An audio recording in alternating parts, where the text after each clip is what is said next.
Quentin Tarantino has become a household name as a filmmaker who receives immense praise for films like Pulp Fiction and Inglourious Basterds, but he also gets his fair share of criticism, none of which is directed at a film in his entire career more than Death Proof. The black sheep of his filmography that even he acknowledges. It was originally paired with Robert Rodriguez's Planet Terror and released as the double feature Grindhouse back in 2007. A brief history of the Grindhouse. After the proliferation of television, theaters were struggling. A combination of the convenience of TV and the decline of urban areas once booming with business in the 30s were left to decay. As a more racially diverse population filled the cities, those who regarded people of color as inferior left for the supposed greener pastures of a racially unified neighborhood.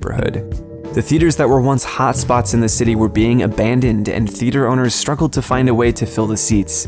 Exploitation films started to be shown as double or triple features with low ticket prices to drive business in. A whole subculture of cinema began with dozens of subgenres blossoming, from cannibal films to giallo to slashers to women in prison films.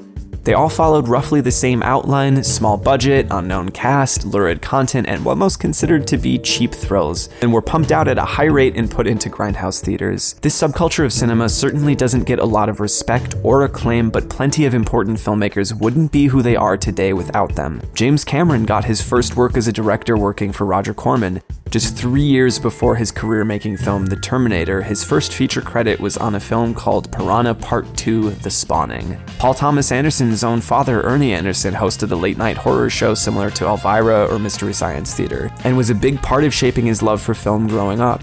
Edgar Wright is an open fan of exploitation films, something we can see in his Cornetto trilogy, and as a matter of fact, he participated in Grindhouse by directing one of the fake trailers shown at the start. There's an appeal to those movies that is lost on most, but I think it's an important part of film history. Without those exploitation films, we wouldn't have had The Night of the Living Dead, The Rocky Horror Picture Show, The Evil Dead, Mad Max, and so many others. I think Death Proof and Planet Terror were intended to be a window to the past for these younger generations growing up who couldn't see it for themselves. Once upon a time, film was shot on film. Editing involved physically cutting film together, and even though this technique is still used occasionally, it is still hard to imagine in this current era with software like Final Cut or Premiere. So sometimes it meant in these films you'd see mismatched cuts, missing frames, or sound cutting in and out where it's not supposed to. And lower budget film prints weren't regarded with the same care as something like Lawrence of Arabia, so you'd see scratches and dust on the print, and all of it was meticulously crafted for the film to create the feel that you were watching a film shot in that time period. At its heart, the film pays homage to two very different types of films of the time: the slasher flick and the car chase flick, with the first and second halves pretty exclusively representing each one respectively, with the narrative dramatically shifting halfway through a la Full Metal Jacket. The film is awash with 1970s aesthetic, from the way it's shot to the way it's edited, and the bar is filled with old memorabilia, and even some of the t-shirts the characters wear are references to that era, and of course, the soundtrack. Tarantino is a master of choosing the right songs for the right scenes, and honestly, this film is my favorite of his for this. And you look at the cast. In the old exploitation films, you saw a lot of representation, a far cry from the typically all-male and all-white cast of most films during the era where women were just eye candy or romance options. Most of the prominent characters in Death Proof are women, and only a few of them are white, and all of them are written with care, with real personalities and real conversations that give them more than just worrying about boys, though we do hear a bit of that with the first group of women. You got $2. Taste good and make sure my hair don't get wet. But they serve as our slasher flick group. Real human beings who get caught up in a psychopath's sick game on a night where they're just looking to have a fun time with their girlfriends. And then we look at Stuntman Mike, the centerpiece of the two distinct halves of the film. He's the product of these shifting times, an up-and-coming stunt driver seeing his career suffer as car pictures start dying out and as real stunts start being replaced by CGI, rendering him a relic of a different time. And after that,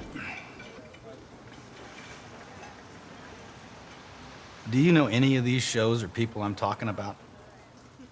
Sorry, no? No.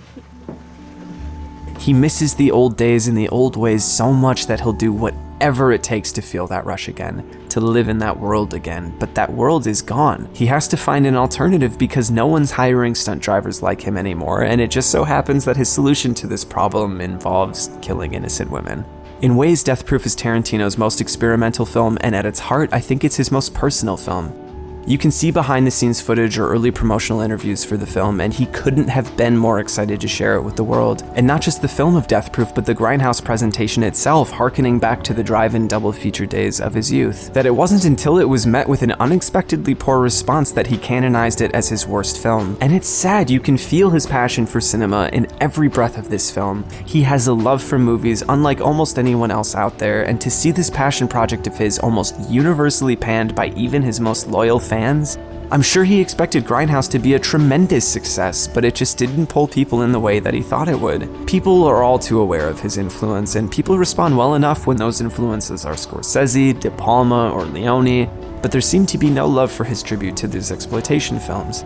That the next film in line vying for lowest ranking in his filmography would probably be Jackie Brown, a tribute to the blaxploitation films of the 70s, clearly illustrating the lack of connection most people feel to Grindhouse cinema, and at the end of the day, why it's important to call it what it is. Self-indulgence, something he's no stranger to, and it never seems to bother anyone with his other films, but this sort of self-indulgence just seemed to miss the mark for a lot of people. Tarantino is a film romantic through and through, and in his mind, the good old days are slowly fading. Digital is the death of cinema, the death of the magic that made movies his passion in the first place, and it's a part of why I imagine he plans on leaving it behind. It does nothing for me. It does nothing for me. I mean, I actually think I'm getting gypped when I go to a movie and I realize it's either been shot on digital or being projected in digital. I'm probably only going to make 10 movies, so I'm already planning on what I'm going to do. You know, you said this, so you're going to, are you seriously only going to do 10? That's why I'm counting them. That's why you got 2 more left. Yeah, 2 more left, yeah. Why? I want to stop at a certain point. I want to write novels and I want to write theater and I want to direct and I want to direct theater. Well, that's how I feel about it. I think he's been really disillusioned by things, and I think the failure of this film is what sparked it or at least helped it along. That this was his way of saying, things don't have to change. I can prove that the old way is better, that there's still a place for that with modern audiences. And for it to backfire like that must have really changed his perspective.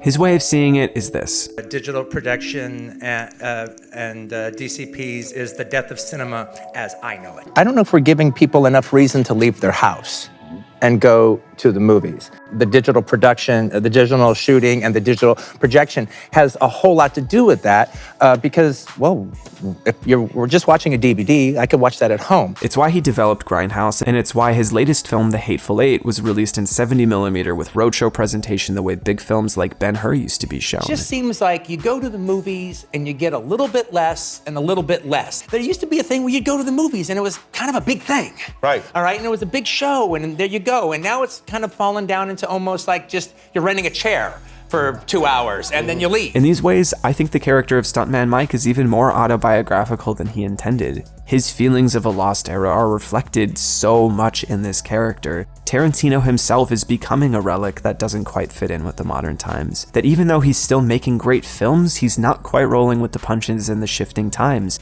instead lambasting them for destroying this romantic image he has of early cinema. And in that way, the end of the film serves as a sort of omen of what he feared. That he tried to challenge the system by doing things the old way and in his mind the proper way, but it didn't quite work out in his favor. He's not the only filmmaker that's expressed these opinions. Plenty of people in the industry cannot stand digital and moving away from real movie magic, where in Death Proof you'd see real cars going really fast and the camera's just along for the ride. Now you see cars on a track or a green screen with all of the other action edited in later in post. But, and this is the point I'll end the video on, I think he's dead wrong.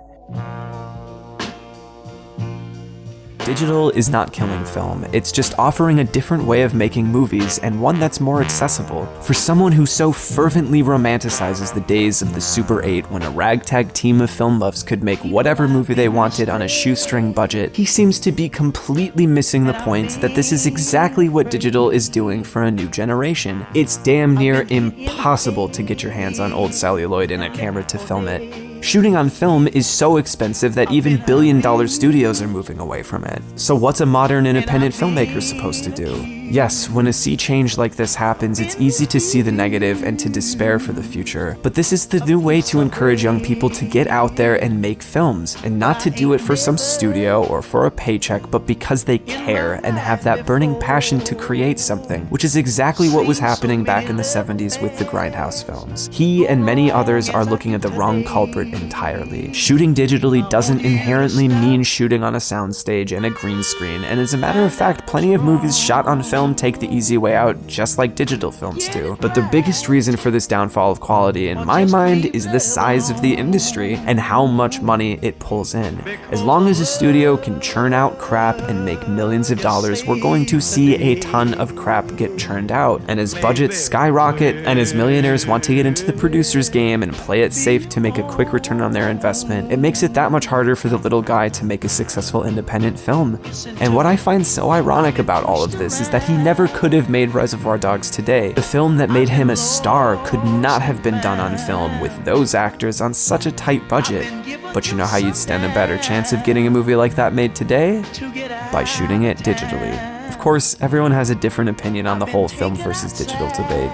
So the most important thing to keep in mind, whether you agree with Tarantino or whether you agree with me, the one thing that no one can argue is that we're still getting incredible films all of the time. It's easy to look at Hollywood and see nothing but reboots and sequels and cash-grabbing garbage, but we still get films like The Revenant, we still get films like Her, or Boyhood, or any of the other amazing films of the last decade. And even though the indie film as we know it may be dead, there is still hope for aspiring filmmakers such as myself out there, and I think digital is the only way for an indie filmmaker to get their start these days. But as long as passionate people want to make something they really care about and there are people willing to pay to see what they create, I don't think we have any need to worry about the future of film. Thank you for watching, and I'll see you next time.